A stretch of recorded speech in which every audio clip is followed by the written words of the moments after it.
Mesdames, Messieurs, bonsoir et bienvenue dans le débrief. Votre rendez-vous où l'on décortique les déclarations fortes qui ont marqué la semaine au Maroc comme à l'international.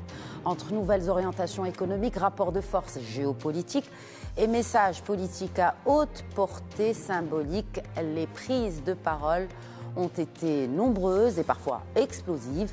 Ce soir, nous analysons ce qu'elles disent, mais surtout ce qu'elles impliquent en compagnie de mes chers invités. Ce soir, j'ai le plaisir d'accueillir sur ce plateau du débrief un professeur d'histoire et de sciences politiques, professeur Boutaina Ben Salem. Bonsoir.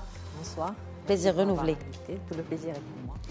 Et avec nous aussi, un plaisir renouvelé de l'accueillir, consultant en entreprise, Hicham Ben Saïd Alaoui. Bonsoir et bienvenue à vous également. Bonsoir, merci beaucoup. Avec nous aussi sur le plateau, le politologue et juriste, professeur Mostafa Sahimi. Bonsoir. Bonsoir.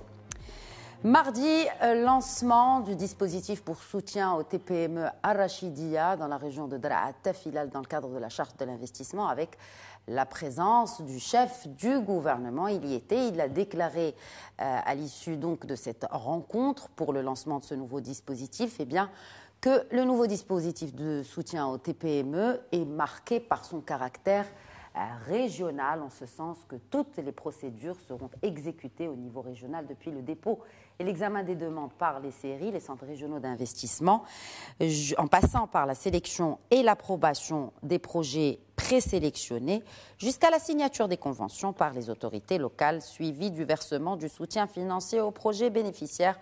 Fin de la citation de Aziz Akhnouch, chef du gouvernement. Hicham Ben Saïd Alaoui, ce transfert complet des procédures au niveau régional garantit-il réellement plus d'efficacité ou risque-t-il de creuser davantage l'écart entre les villes les plus développées, donc les centres économiques et mieux structurés donc, du reste des régions qui sont déjà en retard? Non, je pense que c'est tout l'inverse même. Je pense que dans une logique de régionalisation avancée, sur la fameuse loi organique 111-14, qui va nous permettre d'aller de l'avant, ce qu'on considérait comme étant un petit projet à Casablanca peut être un très grand projet dans une autre région et inversement. Et donc, je trouve que dans un pragmatisme absolu, ce qui me plaît particulièrement étant du monde de l'entreprise, je pense qu'on n'est jamais mieux servi que par soi-même et je pense que si la priorité est dévolue à telle CRI qui aura conscience aussi bien des contingences propres à la région, mais aussi qui sera priorisée, là où dans un autre CRI où il y aurait par exemple 500 ou 600 projets par semaine, peut-être qu'un projet très intéressant par ailleurs ne serait pas priorisé à la hauteur de l'importance qu'il peut revêtir pour une région en particulier. Donc déjà sur le premier point, régionalisation avancée, pour moi très important, et deuxièmement, je pense que le traitement local est beaucoup plus important qu'un traitement global qui forcément va avoir des loupés dans la translation, dans la traduction. Donc ça forcément, de ce point de vue-là, je trouve ça très pragmatique. Deuxièmement, il faut rappeler quelques chiffres. 93% du tissu industriel de ce pays en nombre est porté par les TPME. En revanche, 60% du financement bancaire est l'apanage des 7% restants. Exact. C'est bien la preuve que lorsque vous êtes une grande entreprise, vous avez plus de leviers de sécurisation des prêts que vous prenez, donc vous avez plus de facilité à lever d'emprunts. Donc d'une part, l'État vient au secours, entre beaucoup de guillemets, des TPME pour qu'elles aient un traitement différencié. Vous pensez que c'est un effet de levier auprès des banques? Tout à fait. C'est-à-dire de financer 30% du projet à travers ce nouveau dispositif pour les TPME, ça pourrait encourager les banques à accompagner l'entreprise. Je pense que oui, je pense que l'État doit venir à la rescousse tout simplement de cette structure qui est fragile, qui a moins accès au financement. C'est des faits qui le disent, ce n'est pas juste ma lecture subjective. Et donc de ce point de vue-là, l'État doit prendre le relais. Comme il a pris le relais par exemple pour lever l'obligation de capital social minimal au niveau de la SARL, sur la loi 596, je pense que c'est une très très bonne démarche qui a été entreprise. Elle devrait permettre de générer les fameux 550 000 ou 600 000 emplois que nous cherchons à pourvoir, parce que c'est à peu près le gap que nous avons.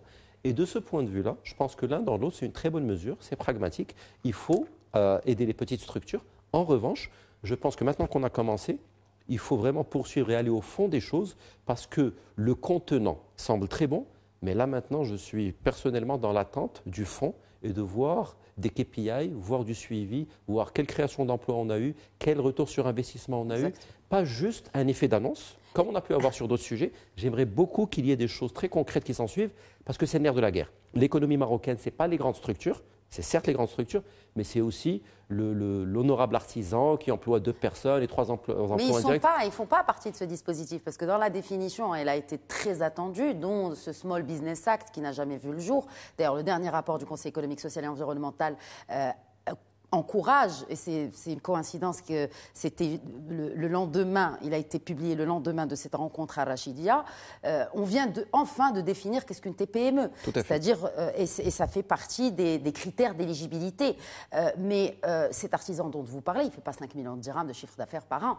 Donc il ne bénéficierait pas, ou bénéficiera pas, c'est sûr, de ce dispositif d'aide. Donc, et en fait, mon autre question aussi, vous avez parlé de ces KPIs, et nous avons eu le plaisir d'accueillir le directeur général du CRI de Tanger Tétouan Al-Husseima au courant de cette semaine dans le cadre de l'émission Question d'actu, qui a assuré que les KPIs vont être publiés de manière régulière, à savoir trimestrielle, pour suivre un peu. Donc, est-ce que c'est garant de la bonne opérationnalisation, parce que vous avez évoqué tout à l'heure les loupés, quels pourraient être les loupés, par exemple, dans d'autres programmes, pour ne citer que Força, par exemple? Alors, juste pour en revenir sur le premier sujet, oui. Je pense que c'est l'occasion d'une certaine structuration. Un artisan peut être très performant, mais imaginons que 15 ou 20 artisans travaillent en réseau. C'est-à-dire, si vous êtes sur du tout corps d'État pour faire des réparations, et que vous vous mettez en association ou en groupement d'intérêt économique, à petite échelle, les 5 millions de dirhams, soit 400 000 dirhams par mois, sont atteints extrêmement rapidement. Et donc, c'est aussi l'occasion pour moi, une sorte d'intégration, et pour pouvoir bénéficier au mieux de ce mécanisme. Moi, j'y vois un vrai relais de croissance pour les artisans, qui serait entre le statut de l'auto-entrepreneur, avec un plafond de 200 000 dirhams pour les prestations de services et 500 000 dirhams pour les activités commerciales. Ce serait un relais entre ça et la PME au sens classique. Ça pourrait être un excellent relais. Après, sur les KPI à suivre, je pense juste qu'il faut se poser les bonnes questions, au-delà de la façade cosmétique, de se dire, j'ai envie de créer de l'emploi, j'ai envie qu'il y ait un retour sur investissement. Emploi pérenne. J'ai envie de pérenniser sur 18 l'emploi. mois, est-ce que les 18 mois, comme le programme, le dispositif, les 18 mois, est-ce que pour vous, c'est un emploi pérenne? Je pense que oui, parce qu'au-delà même de la pérennité de l'emploi stricto sensu, lorsque vous fournissez à quelqu'un l'opportunité de travailler 18 mois de suite, vous lui mettez le pied à l'étrier, vous lui donnez une occasion de se réveiller le matin, vous lui donnez une occasion de goûter à ce qu'est l'entrepreneuriat, ce qu'est le salariat, et donc que ce soit 12, 13, 14 mois là-bas, avant de prendre le relais pour aller travailler ailleurs, c'est un premier pied à l'étrier. Mais il ne faut pas le voir comme une création d'emploi et quelqu'un qui va rester sur place 15 ou 20 ans. Ça, d'ailleurs, dans le monde de l'entreprise, c'est beaucoup plus une vue de l'esprit aujourd'hui que ce que c'était le cas il y a 30 ans. Donc, je pense que dans son fondement, le mécanisme est excellent, franchement très bon.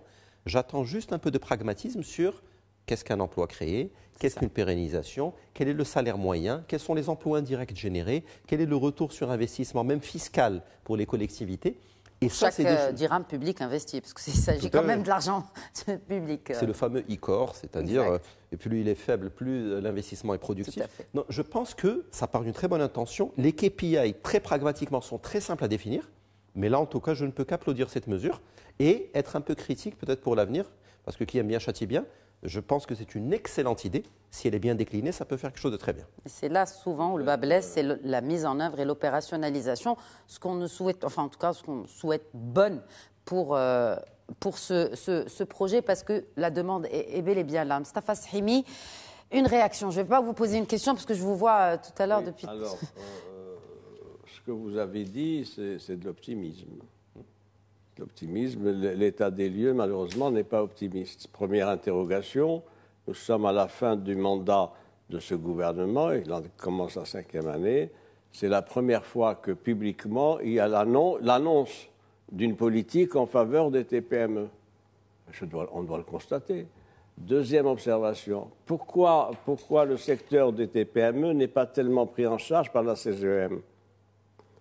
Formellement, ils sont dans la CGM, mais ils ne sont pas dans la CGM. Moi, j'ai connu l'ancien président des TPME, qui était d'ailleurs membre de la CGM, et qui me faisait état de toutes les difficultés qu'il a eu à faire entendre sa voix. Troisième observation, c'est un secteur qui n'est pas structurable. Vous avez parlé de réseau, etc., mais c'est un secteur artisanal, un secteur TPME où il y a une culture individuelle et individualiste, et l'artisan, le petit entrepreneur, etc. Le plombier, le maçon, enfin, il y a une grande majorité, notamment de personnes physiques qui opèrent de manière formelle. Mais pas organisées. Ils sont extrêmement rétifs pour ce qui est de se retrouver dans 4 à 5 à 10 pour monter quelque chose, etc. Dernier point peut-être. Peut-être que l'attrait aussi de l'aide publique pourrait les encourager, les motiver à se mettre en groupement ou en agrégation. Je vais revenir sur l'aide publique. Alors, le problème aussi, c'est que c'est un secteur important dans l'économie. Vous l'avez dit, c'est 90-95% de tissu productif. C'est une grande partie de la main-d'œuvre, vous le savez, avec un taux de viabilité extrêmement important. Il a été établi, suivant des enquêtes, HCP, autres, etc., que les TPME avaient une durée de vie moyenne pour 50% d'entre elles de 5 ans. Donc il y a beaucoup de mobilité et d'aléas dans la pérennité des TPME. Dernier point peut-être, c'est un secteur extrêmement important, ce plan de l'emploi, ce plan du tissu économique, etc. Mais il lui manque quoi? Il lui manque des lobbies. C'est un secteur qui n'est pas représenté par des lobbies. Mais il y a la Confédération marocaine des TPE et PME, d'ailleurs, qui a réagi, dont le président c'est Abdelal Fargui. J'imagine que c'est de lui dont vous parliez tout à l'heure. Oui. D'accord. Alors, il appelle à revoir en profondeur les mécanismes de soutien à l'investissement, c'est-à-dire que celui qui représente fait pas partie de la CGM, c'est une autre confédération. Il recommande l'abaissement, par exemple, des seuils d'éligibilité pour aussi à inclure une bonne partie de ces TPE qui font beaucoup moins que 5 millions de dirhams de chiffre d'affaires annuel. Je suis d'accord avec cette réplique. Est-ce que le gouvernement, préparant la loi de finances, a reçu un jour l'association des TPME? Ah non, ils sont invisibles. Ils ne sont pas audibles, ils ne sont pas considérés. Alors que les contacts sont importants avec la CGM, qui envoie un mémorandum, qui se réunit avec le ministre des Finances, qui fait passer des messages au niveau du chef du gouvernement, etc. Voilà la difficulté. Ce qui me gêne fondamentalement, c'est qu'on n'a pas pensé le modèle de développement en optimisant la place et le rôle des TPME. Et je crois que ça, c'est extrêmement important.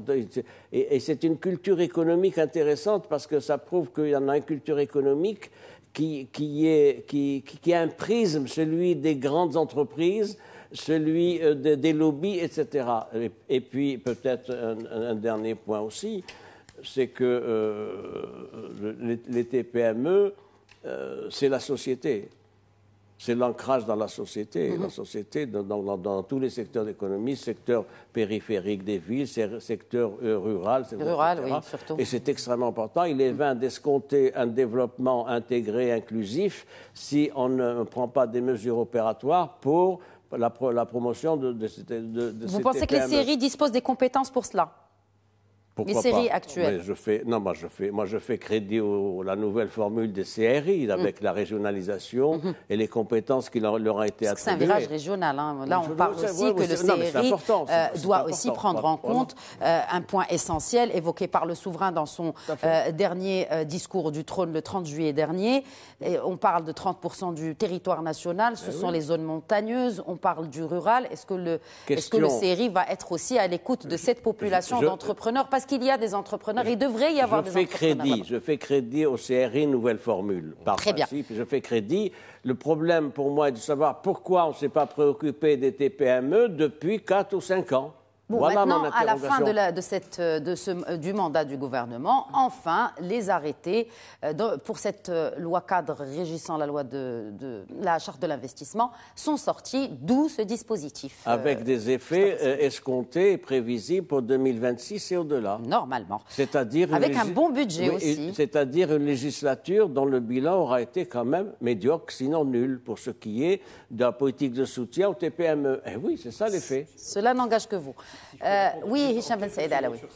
Je rejoins le professeur Sahimi sur ce qu'il dit. Je pense que c'est un héritage très franco-français, parce qu'à l'époque, M. Ernest-Antoine Sellière ou Pierre Gattaz par la suite, quand il s'adressait à un chef d'entreprise, qu'il soit chef d'entreprise du CAC 40 ou tenancier d'un tabac en région parisienne, c'était tous les deux des chefs d'entreprise. Il n'y avait pas forcément de différenciation. Là, je pense qu'on est en train de suivre un modèle un peu différent, qui ressemble peu ou prou au modèle italien, qui est basé sur la notion de coopération, sur beaucoup de petites structures.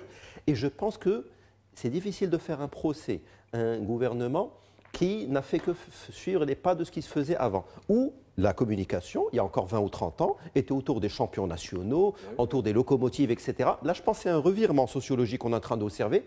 Et moi, par définition, par construction mentale, disons que je regarderai le futur. C'est vrai qu'on aurait pu faire il y a quelques années, je suis entièrement d'accord.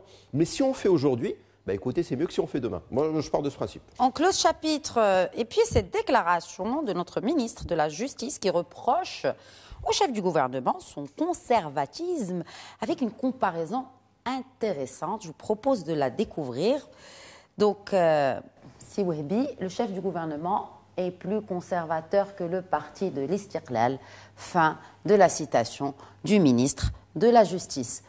Professeur Boutaina Ben Salem, vous qui êtes experte dans le décryptage des messages politiques, quelle lecture faites-vous déjà de cette déclaration de notre ministre de la Justice et surtout que le chef du gouvernement, enfin on parle d'une coalition, là on a dans cette déclaration, j'ai envie de dire qu'on a les trois partis de la majorité réunis, c'est-à-dire le chef du gouvernement qui est du RNI, cette comparaison à l'Istiqlal et le ministre de la Justice qui est du PAM. Commentaire Boutaina Ben Salem. Bien, enfin, franchement, moi je ne la vois pas vraiment comme une critique, parce qu'on peut dire qu'il a critiqué, parce que... Mais ce n'est ni un compliment, ni une critique. Pourquoi? Parce que d'abord, bon, ça se voit qu'il y a une frustration chez le ministre de la Justice, parce qu'il a voulu introduire des réformes très libérales, qu'il n'a pas réussi à le faire parce qu'il y a du blocage, quelquefois. Lenteur administrative, bureaucratie. Le mécanisme ne marche pas, quelquefois c'est trop libéral, alors le gouvernement n'arrive pas vraiment à suivre, et il l'a dit d'ailleurs très, très ouvertement. Mais il faut savoir aussi que la société marocaine, elle est conservatrice.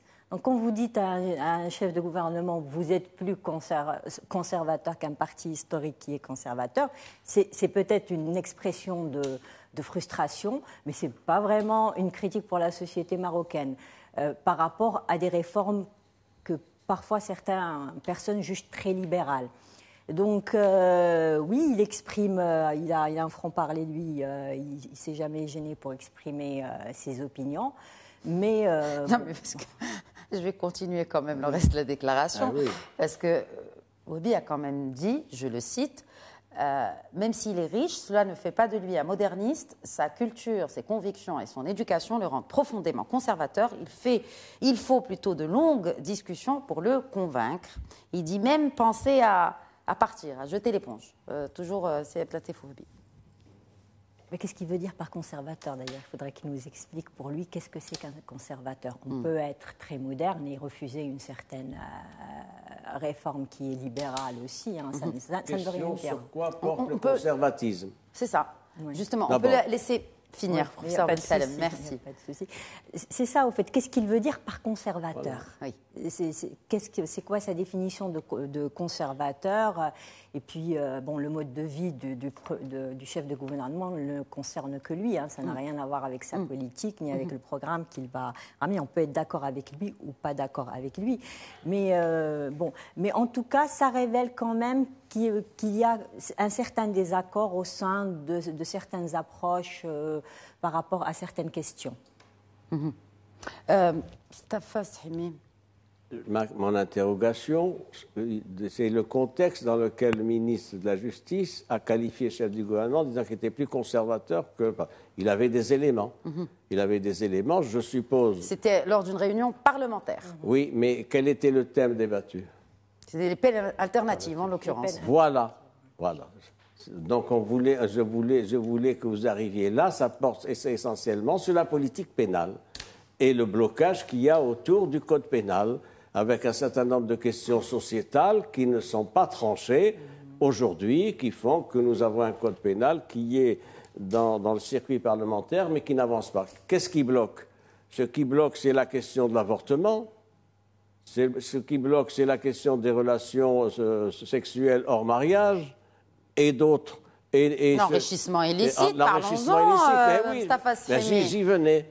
Vous savez que ce gouvernement a trouvé, en arrivant en novembre, a trouvé sur sa table, en octobre de 21, quand il a été investi par le Parlement, un projet de loi sur l'enrichissement illicite devant être intégré dans le code pénal, déposé en novembre 2016 par le gouvernement, Benkiren. Eh oui, il faut le dire. Eh bien, la première chose qui a été faite par ce gouvernement, Aziz Akhnouch, en novembre 2021, c'est de retirer ce texte. Alors, vous pensez que cette sortie est un simple tacle, C'est pas un tacle politique? C'est-à-dire qu'il y a, Alors, du coup, est-ce qu'elle témoigne pas ou ce n'est pas finalement une énième preuve d'une certaine fracture au sein de la majorité? C'est peut-être pas une fracture, parce que s'il y a une fracture, on renverse la table et on s'en va. Le ministre de la Justice est quelqu'un. Non. Le ministre de la Justice est quelqu'un qui pratique dans son mode d'exercice des responsabilités une politique particulière. Je vais partir, retenez-moi. C'est ce qu'il dit, ouais. Oui, mais il l'avait fait déjà quand il était au PAM à l'époque. Moi, j'ai un peu de mémoire. Et pas qu'il il avait fait une déclaration disant je démissionne du PAM. Oui. Et puis il est venu à Rabat et puis il n'a pas démissionné. Plusieurs fois, il a fait également il a souligné le fait qu'il n'était pas à l'aise dans ce gouvernement, qu'il manquait, etc. Il est dans un créneau qui est un créneau pseudo-contestataire. Pseudo-contestataire, pourquoi? Parce que d'abord, sa situation au sein du PAM elle est fragilisée. Enfin, il faut quand même le dire. C'est un ministre en exercice, secrétaire général du PAM. Ancien. Qui a été secrétaire général du PAM. Voilà. Et qui a été désavoué par le Congrès à telle enseigne qu'il ne s'est pas présenté pour un deuxième mandat. C'est ce que j'appelle le syndrome François Hollande. Oui, vous avez vu un secrétaire général d'un parti qui faisant un congrès, organisant avec les moyens qu'il avait, les réseaux, etc., et qui n'est pas indiqué pour lui de se présenter. En bonne logique institutionnelle, dans le gouvernement qui a été remanié, il n'a plus la confiance de son parti. Donc il n'a plus la qualité ni la légitimité pour représenter sa parti. Et me semble-t-il, pour la déontologie et l'éthique, il aurait dû lui-même demander à être déchargé, n'ayant plus la confiance de son parti. Bien, alors il continue, il mène une bataille sur un certain nombre de dossiers, vous le savez, etc., avec beaucoup de débordements, et j'allais dire de débordements verbaux, parce qu'il y en a plusieurs. Et de bavures. Et de bavures Cela n'engage que vous, Mostafa Srimi, vous êtes juriste, après, c'est des bavures verbales, je peux le dire. Bon, alors sans bavures, oui. Un mot encore, si vous permettez, oui, c'est qu'il fait d'une pierre deux coups. Vous savez, il fait d'une pierre deux coups, c'est-à-dire c'est à plusieurs bandes. Il accroche le chef du gouvernement dans les plus conservateurs, mais en même temps, il donne l'exemple du parti de l'Istiqlal. Ça donne un climat qui est particulier au sein de cette majorité. Il ne faut pas oublier que nous sommes dans une conjoncture préélectorale. Merci de le rappeler. Oui. Peut-être rapidement sur ça, moi je trouve qu'on peut faire quelques reproches à Siwehbi, mais on ne peut pas lui faire le reproche d'un certain volontarisme et d'une certaine approche disruptive au sens positif. Moi, quand je vois certains projets de loi portés par lui, honnêtement, je suis très fan, pour le dire comme le dirait un jeune, parce qu'il veut faire bouger les choses qui vont dans le bon sens.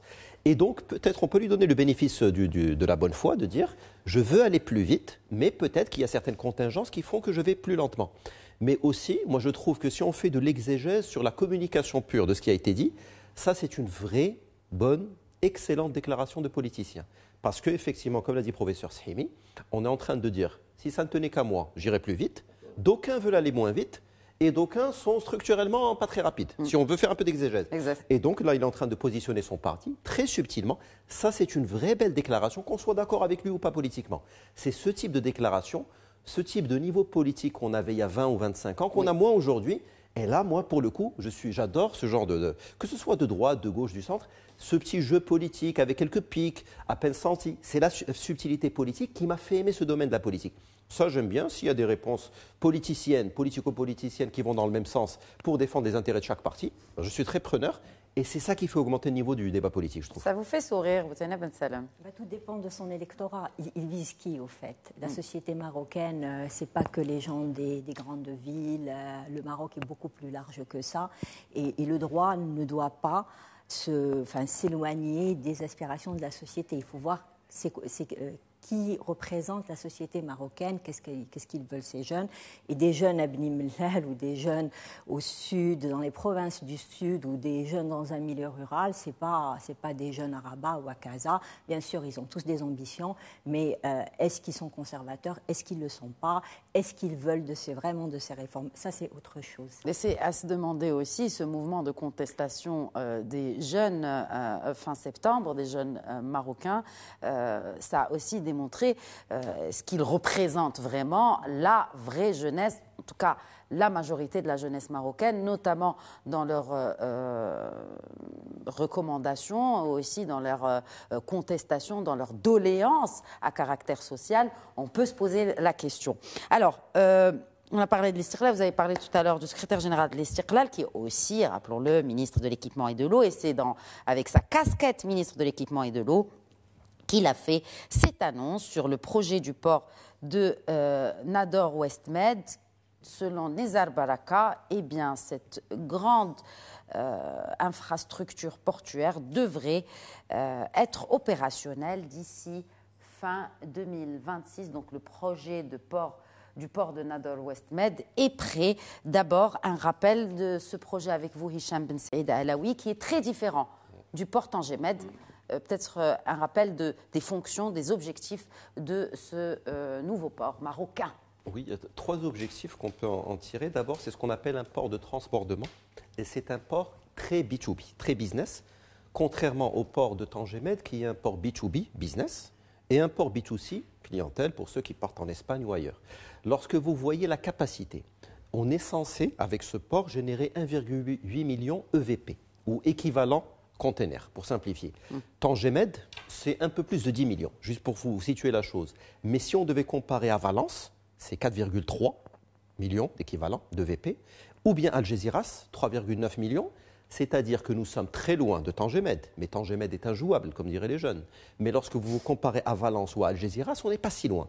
Et donc, moi, si je devais avoir une lecture économique de ceci, à quelques encablures de Tanger, parce que Nador, Tanger à vol d'oiseau, c'est pas si loin, qu'on ait un port de cette envergure, avec le port d'Asfi, plus le port de Dakhla, qui est réalisé à 45%, on en revient à cette fameuse régionalisation avancée, où chaque région fait des choses concrètes.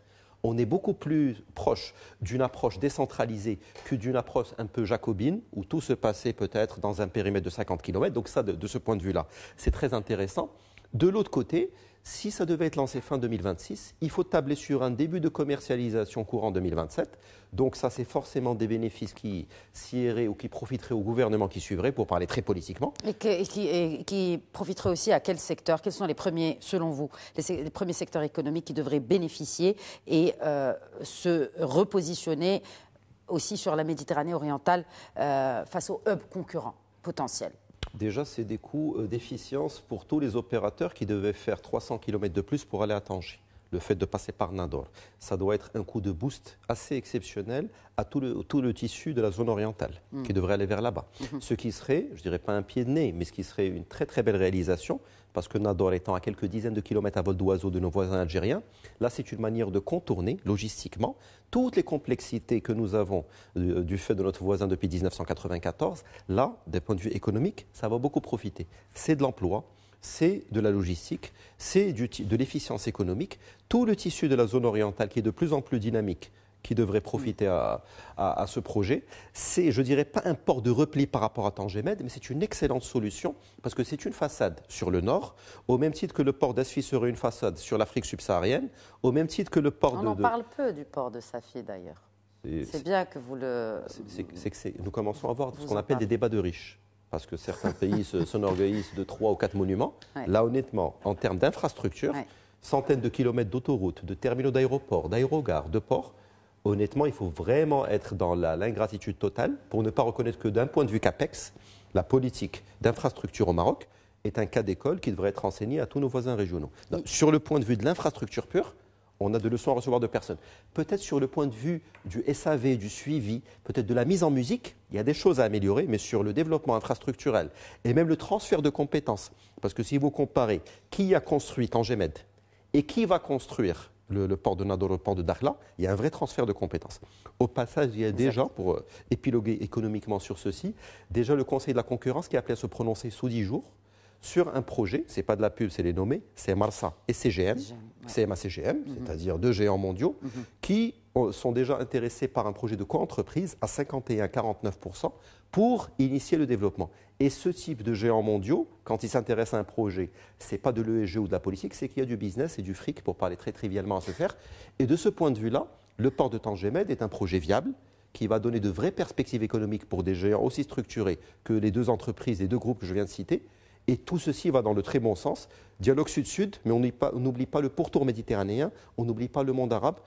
Honnêtement, de ce point de vue-là, la stratégie me semble particulièrement efficiente. D'autant plus qu'ils disposent aussi de terminaux énergétiques. Donc, et ça, ce qui est très intéressant et aussi très stratégique compte tenu aujourd'hui de la guerre en Ukraine et de cette demande européenne croissante en énergie venue, j'ai envie de dire, d'ailleurs que de Russie. Ce qui n'est pas le cas de Tanger Med. On peut demander, on peut laisser peut-être Mme Ben Salem finir si Sahimi. Je pensais qu'elle avait fini. Oui, professeur Ben Salem. Enfin, moi, je vais parler plutôt du côté géopolitique. C'est pour cela que je vous interpelle voilà, justement sur ce volet. Ce qui est très bien, c'est que le Maroc est en train de retrouver sa vocation maritime. C'est quelque chose d'extraordinaire parce qu'il a deux façades maritimes qu'il n'exploitait pas suffisamment. Maintenant, avec les ports qu'il essaye de mettre sur l'Atlantique et sur la Méditerranée, il se retrouve comme un point de transit très important. Et qui dit point de transit dit qu'il va avoir de l'influence sur les chaînes d'approvisionnement. Et ça, voilà, il renforce sa position stratégique. C'est un atout géopolitique. Voilà, c'est un atout géopolitique, sachant bien qu'il y a des pays, qui se sont construits sur un seul port. Vous avez le cas de Singapour, un seul port. Le Vietnam est en train de développer tous les ports et de devenir vraiment un pays très important dans ce sens-là. Et là, le fait que le Maroc développe Nador par rapport à Tanger, il y a le côté de pétrolier et gaz, ça c'est très bien, je pense que ça c'est l'une des différences majeures entre Tanger. Mais ce qui est aussi intéressant, c'est que maintenant, pour passer par la Méditerranée est une route très importante pour aller dans le Middle East et descendre en Asie. Donc, le Maroc présente deux ports qui sont extraordinaires aussi. Et aussi pour descendre par rapport à l'Atlantique aux pays sud-africains, il est en train aussi d'organiser ses ports dans ce sens-là. Mustafa Sahimi, peut-être en complément, et aussi parce que ça va dans le sens de ce que vient d'expliquer professeur Ben Salem, c'est cette déclaration du ministre sénégalais des Affaires étrangères que nous avons eu l'honneur et le privilège et le plaisir d'accueillir sur les plateaux de Médien TV cette semaine à l'occasion de sa première visite à l'étranger ici à Rabat. Son Excellence Monsieur Cheikh Niang qui a fait aussi ce commentaire très intéressant sur le gazoduc Afrique-Atlantique, puisqu'on parle de l'Atlantique, qui va selon lui libérer le continent et assurer sa souveraineté. Fin de la citation du ministre sénégalais des Affaires étrangères au micro de Médien TV. Mustafa Sahimi, un commentaire par rapport à ce port de Nador et aussi à ce projet qui est en train de se concrétiser, il faut le dire pour les plus réticents et les plus sceptiques, du gazoduc Nigeria-Maroc, renommé gazoduc Afrique-Atlantique à très juste titre parce que sont tracés principalement offshore.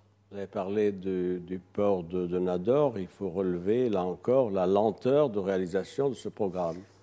Savez-vous en quelle année il a été annoncé? En 2010. Oui. En 2010, et puis il y a eu ensuite des modifications. Ce qui était prévu au départ, c'était un port de transbordement exclusivement pétrolier. Oui. La phase 1, c'était ça. Ensuite, on a corrigé et on est passé donc à une vision d'un port mixte avec récupération des importations de charbon, on peut le dire, etc. Et donc, on s'adapte aussi les aux conteneurs. Besoins, c'est extrêmement important. Il y a un aspect complémentaire entre Tanger Med et le port de Nador. Puisque les activités sont complémentaires. Puisqu'à Nador, il y a le problème du stockage des hydrocarbures, qu'il n'y a pas à Tanger Med. Autre point aussi, c'est le croisement d'intérêts. Savez-vous que la société qui gère donc Tanger Med, la TMSA, qui est une société responsable dans Tanger Med, elle a 49% de participation dans le capital de la société de Nador. C'est intéressant, ça. Donc, ça prouve bien l'implication. Alors, sur la déclaration du ministre des Affaires étrangères, c'est intéressant pour le Sénégalais. C'est intéressant parce que c'est la preuve de la bonne appréhension par nos voisins et les pays amis et frères des enjeux de la politique atlantique du Maroc, de la politique atlantique et de la connectivité. Je crois que... et de la souveraineté aussi. Oui. Comment ? Et de la souveraineté. Et de la souveraineté, c'est-à-dire que... Et en plus, c'est intéressant parce que c'est un ministre sénégalais et vous savez combien la nouvelle équipe sénégalaise est attachée au principe de souveraineté. C'est l'un des thèmes récurrents de la nouvelle équipe, donc la souveraineté, faisant référence donc à des politiques de protectorat, entre guillemets, d'un certain nombre de puissances occidentales, dont la métropole française, etc. Donc voilà quelque chose qui accroche, voilà quelque chose qui valorise la politique royale d'optimisation de la façade atlantique, mais que ça n'est pas qu'un discours. C'est-à-dire qu'il y a des réalisations qui vont profiter évidemment au Maroc, mais qui se projettent tout le temps dans une vision à long terme, une vision continentale, en particulier la façade maritime, et je crois que c'est important pour ce qui est de l'Atlantique. Et c'est ça qui donne à notre diplomatie et à la vision royale les éléments d'intérêt particuliers que l'on peut observer ici ou là. Et des intérêts aussi du Sénégal, qui, rappelons-le, est devenu depuis peu aussi, aux côtés de la Mauritanie, producteur de gaz. Et c'est un game changer pour justement cette façade atlantique et aussi pour cette souveraineté, notamment énergétique, dont a soif littéralement le continent. Alors, nous allons enchaîner avec cette déclaration du président directeur général de Neo Motors, Nassim Belkhiat, qui déclarait cette semaine chez nos confrères de la presse écrite qu'aujourd'hui, il faut comprendre que dans la mentalité des Marocains, posséder un véhicule, c'est un signe de prestige. Fin de citation. Commentaire très rapide, Hicham Ben Saïd Alaoui, sur cette déclaration du PDG de Neo Motors. Je peux être d'accord avec lui s'il avait rajouté un superlatif ou un adjectif. Parce que pour pas mal de Marocains, posséder un véhicule, c'est une nécessité.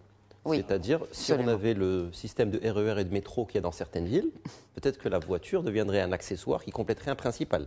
Donc déjà, le fait de posséder un véhicule, sachant qu'il y a des véhicules à quelques dizaines de milliers de dirhams en occasion, ce qui n'est pas forcément un signe de prestige. Donc je pense que comprendre le sens de sa phrase, c'est-à-dire que parmi les signes extérieurs de richesse, les Marocains étant méditerranéens, on aime bien, pour une certaine frange de la population, sans faire d'amalgame, pas étaler ses richesses, mais en tout cas faire preuve d'une certaine réussite sociale qui peut passer par un véhicule plus ou moins attrayant au premier regard, mais juste posséder un véhicule comme signe de prestige, je suis moins d'accord, parce que parfois c'est juste une nécessité, et je fais partie de pas mal de Casablancais par exemple, qui adoraient de pouvoir se passer d'un véhicule, si on pouvait prendre des moyens de locomotion qui couvriraient l'intégralité du territoire casablancais, par exemple. Je sais que maintenant, il y a un projet de gare, on avait même fait une émission dans ce sens, qui permettrait d'aller de l'avant, mais pour l'instant, c'est aussi bien une nécessité qu'une certaine volonté d'asseoir un certain prestige. Et Neo Motors, vous pensez qu'elle peut convertir cette symbolique en moteur d'industrialisation et de souveraineté technologique? C'est tout ce que je leur souhaite. Il y a 4 millions, si vous le permettez, il y a 4 millions de véhicules au Maroc. 4 millions. Pour 40 millions d'habitants. Eh oui, 40 millions. Bon, alors c'est une mauvaise formulation que je ne retiens pas, parce que, eh oui, il faut quand même revenir aux choses telles qu'elles sont. Oui.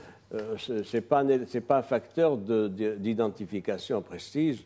Il y a 90% des gens qui ont des voitures parce que c'est une contrainte. Oui. C'est une contrainte de travail, c'est une contrainte pour les enfants, pour les amener à l'école, pour voyager, etc. Et combien de gens aimeraient bien se passer de véhicules s'il y avait les transports collectifs que vous avez évoqués à bon droit. Et puis, il y a aussi voiture et voiture. Voiture et voiture. Donc, tout le monde voit que 90% du parc automobile marocain, ce sont des véhicules de petite cylindrée. Plus encore, pour vous dire la difficulté qui se pose, il y a les 2 tiers du parc automobile marocain, ce sont des voitures d'occasion, dont une bonne partie en 5, 8, 10 ans, plus, etc. Voire même plus dans les zones rurales reculées. Et ce sont d'ailleurs ces fameux taxis de transport de village en village dans les zones rurales. Nous allons à présent ouvrir le chapitre de l'actualité internationale. Il nous reste très peu de temps. Donc, d'abord un commentaire sur c'est un véritable tournant dans cette affaire de Boualem Sansal, qui est donc aujourd'hui, qui se fait soigner aujourd'hui en Allemagne. Président Macron, et c'est cette déclaration que nous allons analyser avec vous. Boualem Sansal est libre et bientôt de retour. Ma profonde gratitude va au président Steinmeier pour notre coopération fructueuse. Je remercie le président Tebboune pour ce geste d'humanité. Fin de citation du président français Emmanuel Macron. Les dessous de la libération de Boualem Sansal avec vous, professeur Ben Salem. Tout d'abord, on ne peut que se réjouir de sa libération parce que c'est un homme âgé, c'est un homme malade qui a besoin de soins intensifs. Et donc finalement, le gouvernement algérien a décidé de le libérer. Il faut savoir aussi qu'il n'y avait pas que l'Allemagne qui s'était proposée comme pays pour parler pour Sansal, pour défendre sa libération. Il y avait aussi l'Italie. Mais vu que Sansal, il a des relations très étroites avec l'Allemagne, il avait reçu un prix d'auteur là-bas, et puis il a beaucoup de soutien au niveau du Parlement et de la population. Et aussi, il ne faut pas oublier que le Tebboune aussi se soigne en Allemagne. Donc il y a vraiment toute une conjoncture qui a permis à ce que l'Allemagne réussisse ce coup-là. Surtout aussi que la France a échoué. Il faut dire que le président français avait tenté quand même de joindre les autorités algériennes pour relâcher ce citoyen français aussi. Boualem Sansal n'est pas qu'algérien, il est français aussi. Elle a échoué parce que ça s'est passé dans un contexte qui était assez... Enfin, il y avait beaucoup de tensions. Il y avait le ministre de l'Intérieur Retailleau qui n'avait pas vraiment un discours apaisant. Il y avait le fait que la France a soutenu le Maroc dans sa position par rapport au Sahara. Et il y avait un problème de tension entre les migrants, ce qui se passait au niveau consulaire en France, des Algériens. Mais dire que la France n'a pas vraiment participé, moi je pense qu'il y a eu quand même une collaboration entre les Français, les Allemands et les Algériens pour pouvoir le libérer, parce qu'il n'y a plus aucun sens pour l'arrêter. Il encourait une peine de prison de 5 ans. Voilà, il n'a rien fait, il a juste exprimé des idées, c'est ça le problème. Et donc là, ils ont trouvé une formule pour pouvoir le libérer sans que le régime algérien ne perde la face.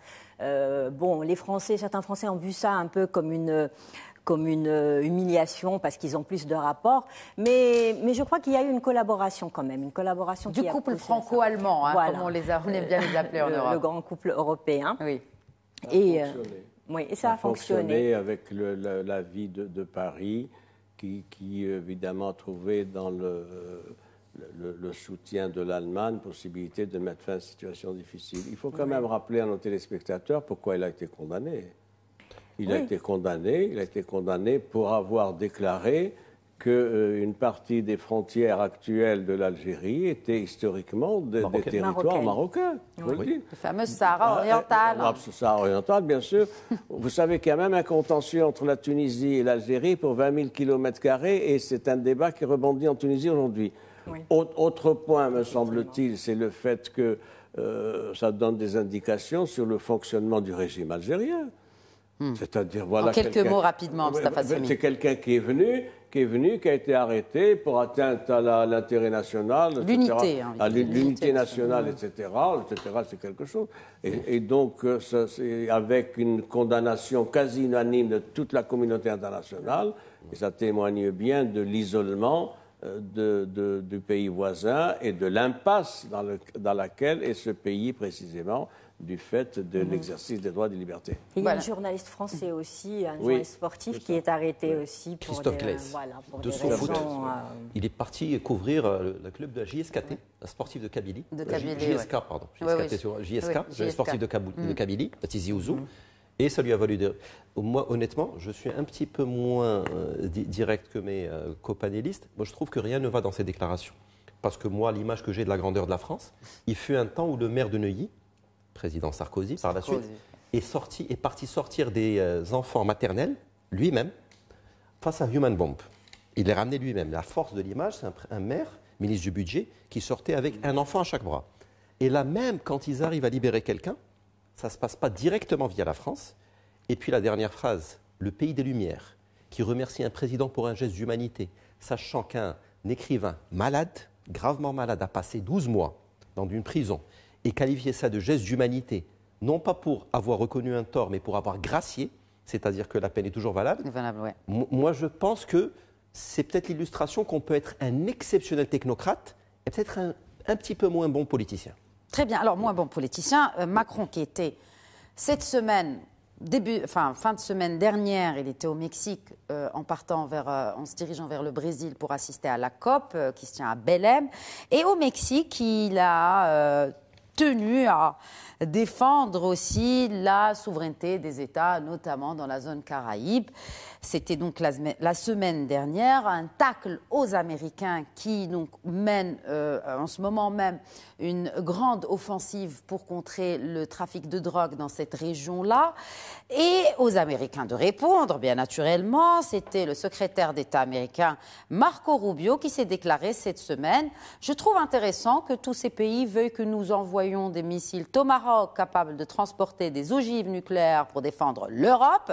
Mais lorsque les États-Unis positionnent des porte-avions dans notre hémisphère, là où nous vivons, soudain cela devient un problème. Je ne pense pas que l'Union européenne soit en droit de décider de ce qu'est le droit international. Elle n'a certainement pas à déterminer de quelle manière les États-Unis défendent leur sécurité nationale. Fin de la citation du secrétaire d'État des États-Unis. Que révèle cette tension avec l'UE sur l'avenir du leadership occidental et de la solidarité transatlantique? Ça vous fait sourire, Hicham Ben Saïd Alaoui? Oui, ça me fait sourire parce que quand on voit un peu la biographie de Marco Rubio, c'est le rêve américain tel qu'on le voit dans les séries hollywoodiennes. Parce qu'il est d'origine cubaine. Sa maman était femme de ménage dans un hôtel. Son papa était serveur, garçon de café comme on dit un peu trivialement. C'est le rêve américain. C'est le rêve américain. American Dream. C'est-à-dire je ne suis même pas américain, je viens de descendance très modeste et je finis secrétaire d'État. En rappelant aussi que dans ses premières années, Marco Rubio était mormon, donc très conservateur. Il a 4 enfants si on veut faire un peu de lecture sur sa biographie un peu plus profonde. Et donc pour lui, c'est US Uber alles, comme diraient les Allemands il y a encore quelques années.